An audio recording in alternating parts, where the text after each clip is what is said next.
What's up guys, Mike here. Welcome back to Game Dev with AI, the place, my journey where we're developing our indie real-time strategy game called Nuke Them All, without any programming skills, just using the tools of AI and the engine called Construct 3, which is a great engine for the visual programming.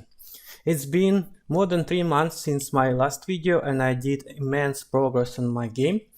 I'm almost ready to release the demo, so probably when you're watching this video the demo is already released, so head on to Steam, search Nuke Them All, and here you can learn everything about our upcoming game, check the trailer, the screenshots, and I will really appreciate if you click add to your wishlist. You don't have to buy anything, but just by adding it to your wishlist you are telling Steam that the game is getting popular, and this will really help me out.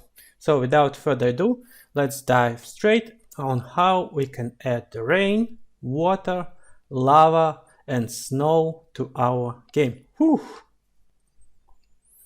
Let's start with the rain. I'll get more into detail about adding rain, and the rest are pretty similar. So as a starting point, as always, I use my favorite channel called Game Design with Riley. It's a great guy. I've been in communication with him personally as well, very helpful. He is making his own engine for Construct for 3D, so check out his channel. You'll find a lot of very helpful videos about Construct 3. And this video that he made a year ago is how to add a simple rain and thunder. He describes everything in detail here, and of course you can see how it works, which I could also import, and most important, you can download the source here.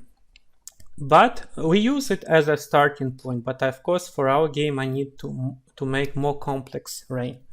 So as a starting point, this is great to understand what you need to do, but then you have to redo everything to make it work in your game. So I'll focus more on what I actually did here instead of just redoing the same. So rain, here we go. First, we need to create two sprites. The first one will be raindrop, which looks like this.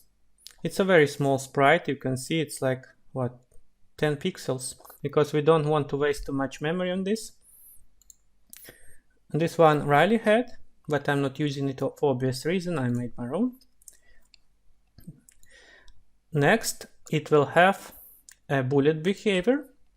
You can see we have a bullet behavior. And on the left you can see the settings. We need to remove bounds of solids obviously, and we have to set angle. We don't need acceleration, speed is 400, and destroy outside of layout. The second object that we need is called raindrop splash, which looks like this, and it will be appearing after the bullet traveled certain distance, so like a splash on the land in the water. That's all we need. Now let's get a little bit into the coding part of it. I want to run rain on the function because I don't want rain continuously like in Riley's example. It will get boring quickly.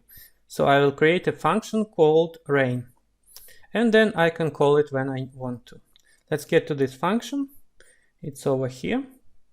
As always, feel free to pause the video and then you can study the code more in detail, because I'm not going to waste time reading all the code to you.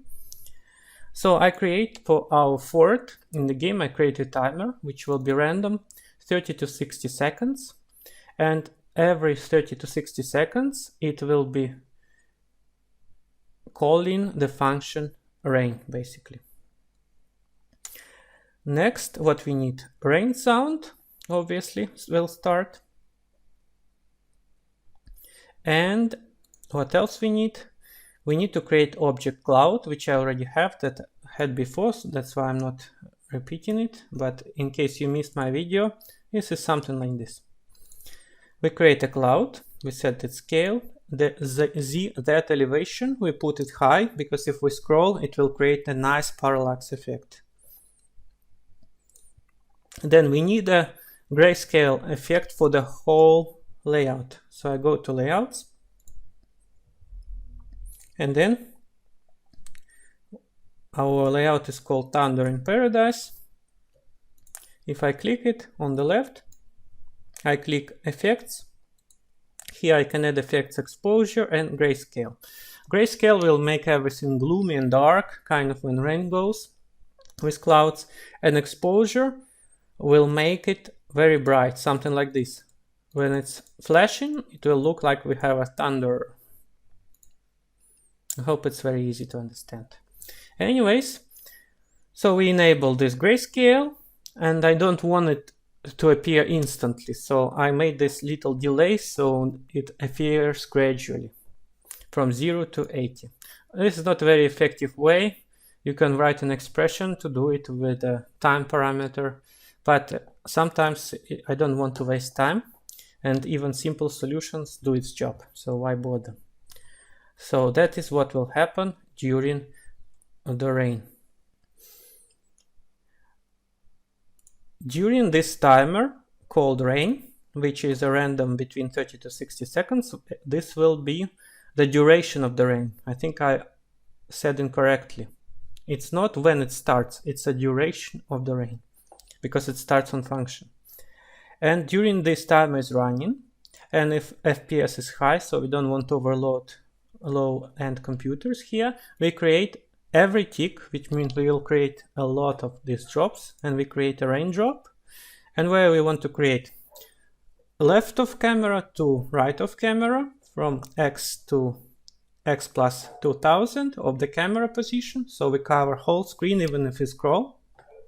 And raindrops will appear higher than camera. This is a minus here, which means we'll go higher on y-axis and between 500 to 2000 pixels. So raindrops don't appear on screen, they appear somewhere higher from the cloud. After raindrops are created, we need to destroy them after the certain distance is traveled, and we set it as self distance, which will be a random amount as well. So all drops have different distance they can travel. Basically, when raindrop is created, we set its scale randomly because we don't want them all to have identical size. We set z elevation from 1 to 100, so they're all not on one plate, but they spread it around. Then we set bullet angle, so they are not exactly same angle, some variation here. And we set distance can go from 600 to 1500 pixels. So once this distance is traveled, we'll be creating a raindrop splash, and then we destroy the raindrop. That's basically it. And finally, for thunder, every 10 to 14 seconds, between 10 to 14 seconds, and while still rain is going, we'll be enabling effect exposure for our layout. We call the thunder sound, and we wait very small. We create lightning. I forgot to mention this one. Yes, we have also one more object called lightning, this one.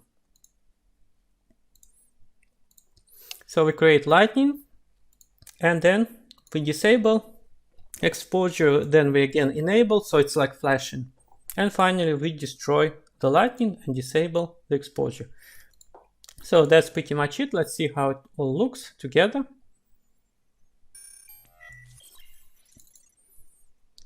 Okay, I hope you hear the sound. See, it's gradually becoming darker and darker, and you see some drops appearing. And if we wait, see, and that's the thunder. I think it looks fantastic for an indie game, so hopefully this approach was helpful for you as well. Next, let's cover the snow.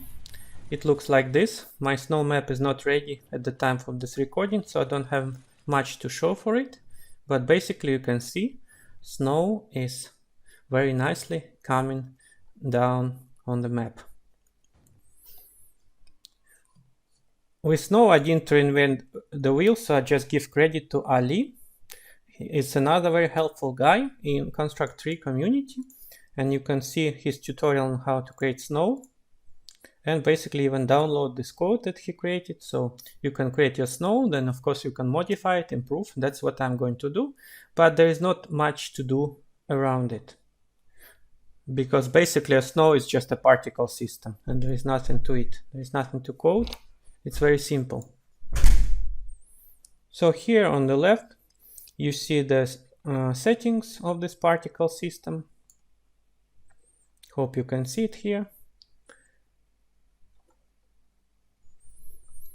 And as an object for the snow, it's using this one. I'll change it later because now I just copied from Ali, but obviously it's just a snowflake with transparent background. So snow is very easy and straightforward. For snow we might create the function as well, the same way like we did with rain, so it's not always coming down, but only when you call the function. And then snow on created, we set it animation frame to random, and we also set the sign position to random, and also we set on top of the layer, so everything is on top of our game. That's the snow. The next we have water. If we look closely, you can see we have some little waves here. I hope you can see that. Little raindrops coming, and then you have this little movement. So how we did it? We create a special layer with just water. You can see how it looks. So basically this is our map, but it just shows only water from this map, because we want to apply this effect only for snow. I mean only for water. And then we apply effect called water to this object, and here are the settings on the left, and you can vary everything to make it stronger. You can see settings that I use right now, but let's put higher intensity, for example, just as example. Okay, 0.3 for example. So now it will be way too strong, but just gives you an idea of what's changing. It depends on the size of your map. If map is really big, then you have to have lower amount. So see now what is moving much faster, and maybe that's even better. But now it's bringing too much attention on the water. Maybe it will be distraction from the game. I don't know, but you can see it's moving very nicely for the main game. And the same way we can do lava. So if you're doing a lava map, then basically we need to change water into the lava. So this is exactly the same, it's just water with this is the lava object with water effect applied to it, and then I position it over here. Alright, I reduce the opacity, and let's see how it goes.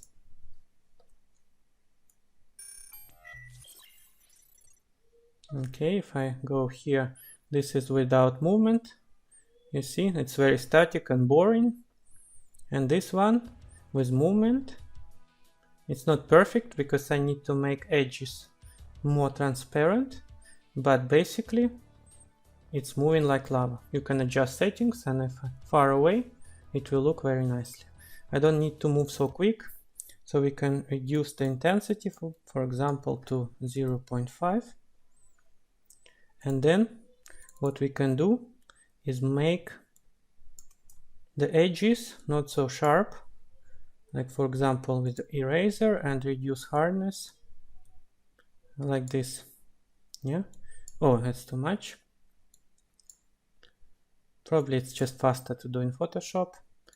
I don't like to do this here in Construct, but basically removing the hardness of the edges will give you the effect that you want to have.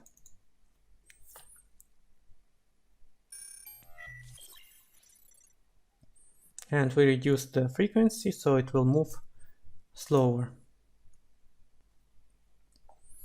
That's all for today. I hope you found my video helpful. We have a lot of progress done. We have now a space map, we have zombies map, we have soccer map, a lot of cool stuff in the game. So head over to Steam and get the demo of Nuke Them All or just wishlist. It will really help me. Take care, guys. Cheers. Let's keep on going and developing our game. Whew.